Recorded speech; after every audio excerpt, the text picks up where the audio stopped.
जिल्ह्यातील ग्रामपंचायती क्षयरोगमुक्त, जिल्हाधिकाऱ्यांचा सन्मान.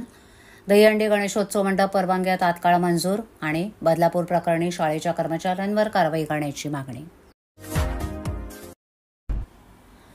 क्षयरोग मुक्त ग्रामपंचायत उपक्रमात ठाणे जिल्ह्यातील 41 ग्रामपंचायती क्षयरोग मुक्त झाल्या असून त्यांना नियोजन भवन इथे जिल्हाधिकारी अशोक शिनगर यांच्या हस्ते गौरविण्यात आलं.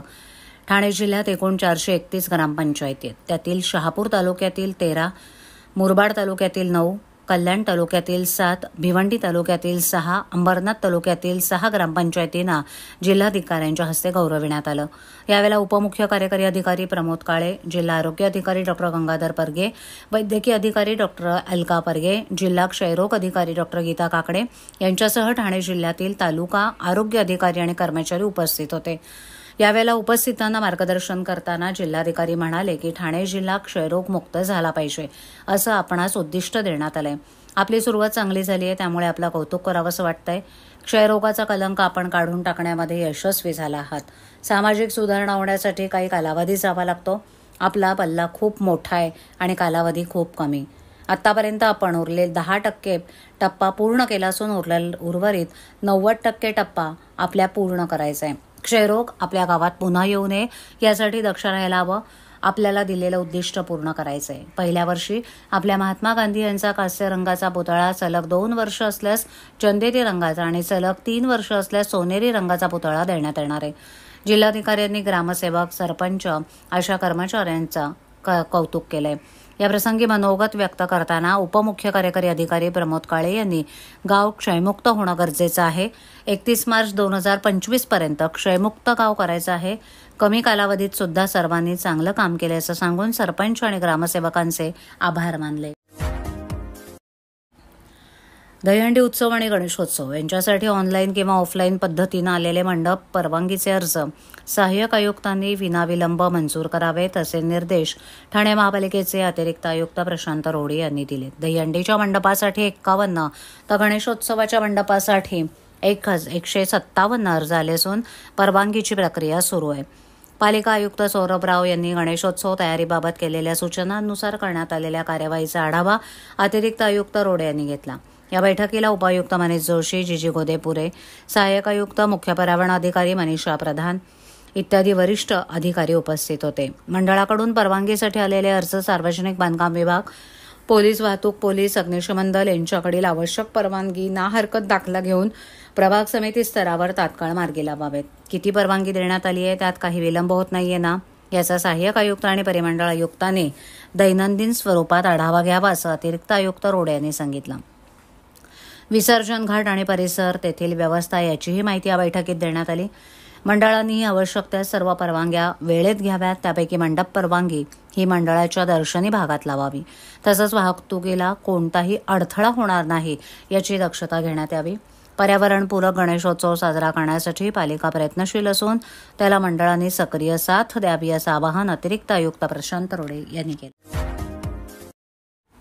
बदलापूरमध्ये घडलेली घटना अत्यंत संतापजनक आणि माणुसकीला काळिमा फासणारी आहे. या प्रकरणी मुख्याध्यापक, शिक्षिका, संस्थाचालक यांच्यावरही गुन्हे दाखल करावेत. तसंच उच्च न्यायालयानं नोंदवलेलं निरीक्षण हे गृह खात्याला चपराक आहे. नैतिकता, नीतिमत्ता थोडी जरी असेल तर न्यायालयाचे निरीक्षण पाहून मुख्यमंत्री, उपमुख्यमंत्र्यांनी राजीनामा द्यावा अशी मागणी विधानसभा विरोधी पक्षनेते विजय वडेवट्टीवार यांनी केली. त्यांनी बदलापूर पोलीस स्टेशन इथे पोलीस अधिकाऱ्यांकडून घटनेची माहिती घेतली. त्यानंतर प्रसारमाध्यमांशी बोलताना ते म्हणाले की बदलापूर लैंगिक अत्याचार प्रकरणात दोषी असलेल्या मुख्याध्यापक, शिक्षिका आणि संस्थाचालकांवर गुन्हा दाखल करण्याची आम्ही मागणी केली आहे.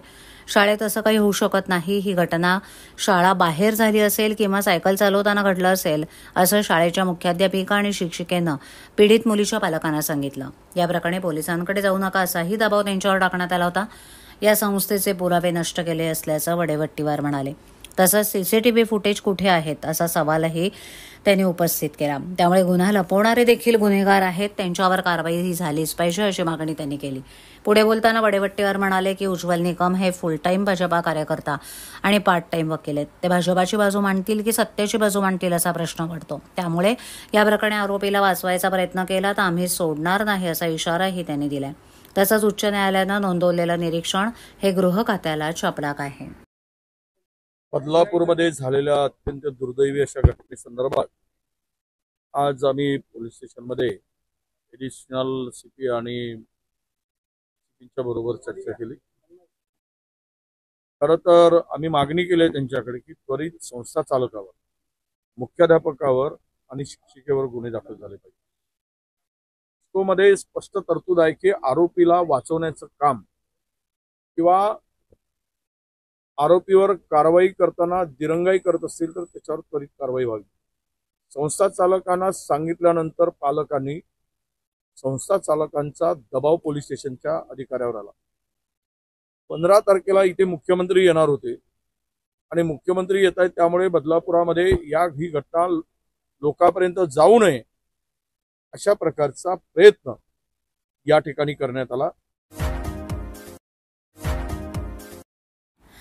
धर्मवीर आनंद दिघे यांनी ठाण्यात टेंबिनाका इथे दहीहंडी उत्सव सुरू करून साहसी उत्सवाला एका उंचीवर नेऊन ठेवलं। तोच उत्साह, तीच तरुणाईची धूम, थरांचा थरार आणि गोविंदा रे गोपाळाचा जयघोष, मान्यवरांची मांदियाळी, गीत संगीतासह भगव्याचा जल्लोष यंदा मंगळवारी 27 ऑगस्ट रोजी टेंबी नाक्यावर पाहायला मिळणार असून हा दिमागदार सोहळा राज्याचे मुख्यमंत्री एकनाथ शिंदे यांच्या मार्गदर्शनाखाली साजरा होईल। मुंबईचा जल्लोष आणि उत्साह ठाण्यात आणण्यासाठी धर्मवीर आनंद दिघे यांनी टेंबी नाक्यावरची हंडी मोठ्या जल्लोषात साजरी करण्याचा चंग बांधला। दिघे साहेबांनंतर विद्यमान मुख्यमंत्री एकनाथ शिंदे यांनी ही परंपरा कायम ठेवत या महोत्सवाला वेगळं वलय निर्माण करून दिलं। टेंबी नाक्यावरच्या हंडीमध्ये बक्षिसांबरोबरच त्याच दिवशी जाहीर केलेली बक्षिसं रोख स्वरूपात देण्यात येऊ लागली। खास मराठमोळा साज, दिमागदार सोहळा, आकर्षक बक्षिसं यामुळे ठाण्यातील ही परंपरा असलेली हंडी ठाण्याची मानाची हंडी म्हणून ओळखली जाते। हा दिमागदार सोहळा साजरा करताना ठाणे मुंबईतील गोविंदा पथकांकरता प्रत्येकी रोख बक्षीस आणि आकर्षक चषक देण्यात येणार आहे। या हंडीसाठी जाहीर करण्यात आलेलं बक्षीस हे मानवी शक्ती असलेल्या थरांकरता आहे। दहीहंडी हा पारंपरिक उत्सव असला तरी तो एक साहसी खेळ आहे। या दहीहंडी महोत्सवात मुंबई ठाण्यातील गोविंदांसाठी वेगवेगळी हंडी लावण्यात येणार आहे। मुंबईतील गोविंदा पथकांसाठी, ठाण्यातील गोविंदा पथकांसाठी प्रत्येकी 1,51,000 रुपयांचं पारितोषिक सन्मानचिन्ह देण्यात येणार आहे। महिला गोविंदा पथकासाठी 1 लाख रुपयांचं पारितोषिक ठेवण्यात आलंय, तर 7 थर लावणाऱ्या गोविंदा पथकांसाठी 12,000, 6 थरांसाठी 8,000, 5 थरांसाठी 6,000, तर 4 थर लावणाऱ्या गोविंदा पथकांसाठी 5,000 रुपयांचं पारितोषिक देण्यात येणार आहे। दहीहंडी फोडणाऱ्या गोविंदांच्या सुरक्षेसाठी रॅपलिंगसाठी असणारे दोरखंड वापरण्यात येणार असल्याचं शिवसेना ठाणे जिल्हा खासदार नरेश म्हस्के यांनी सांगितलं। शिवसेना उद्धव बाळासाहेब ठाकरे पक्षाच्या युवा युवती सेनेच्या वतीनं ठाणे रेल्वे स्थानकात महाविकास आघाडीच्या काळात तयार केलेला शक्ती कायदा विधेयक याची अंमलबजावणी करून तो कायदा महाराष्ट्रात लागू करावा यासाठी स्वाक्षरी मोहीम घेण्यात आली। या मोहिमेला नागरिकांनी उत्स्फूर्त प्रतिसाद दिला। महाराष्ट्रात गेल्या 2-2.5 वर्षात महिला आणि मुलींवरील एकामागून एक अशा सातत्यानं होणाऱ्या अत्याचारांच्या घटनांचं प्रमाण वाढत असल्यानं याला कुठेतरी चाप बसावा। मुख्यमंत्री लाडकी बहीण योजनेपेक्षा लाडकी सुरक्षा बहीण योजना अंमलात आणावी अशी सर्वसामान्य महिलांची मागणी मोठ्या प्रमाणावर होतीये, परंतु यावर सरकार योग्य उपाययोजना करण्यास निष्क्रिय ठरल्यानं या घटनाबाह्य सरकारविरुद्ध स्वाक्षरी मोहिमेद्वारे निषेध करण्यात आला।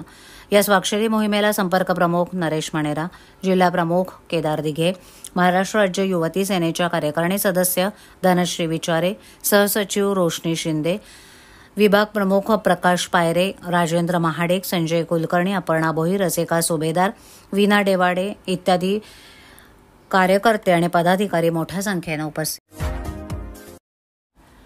बदलापूर येथील शाळेत 2 चिमुरड्यांवर झालेल्या लैंगिक अत्याचारानंतर राज्यात संतापाची लाट उसळली आहे। शाळा व्यवस्थापन, पोलीस प्रशासन आणि सत्ताधाऱ्यांविषयी जनतेमध्ये प्रचंड असंतोष निर्माण झालाय। अशातच आता राष्ट्रवादी काँग्रेस शरदचंद्र पवार पक्षाचे आमदार जितेंद्र आव्हाड यांनी एक पोस्ट टाकून खळबळ उडवून दिली आहे।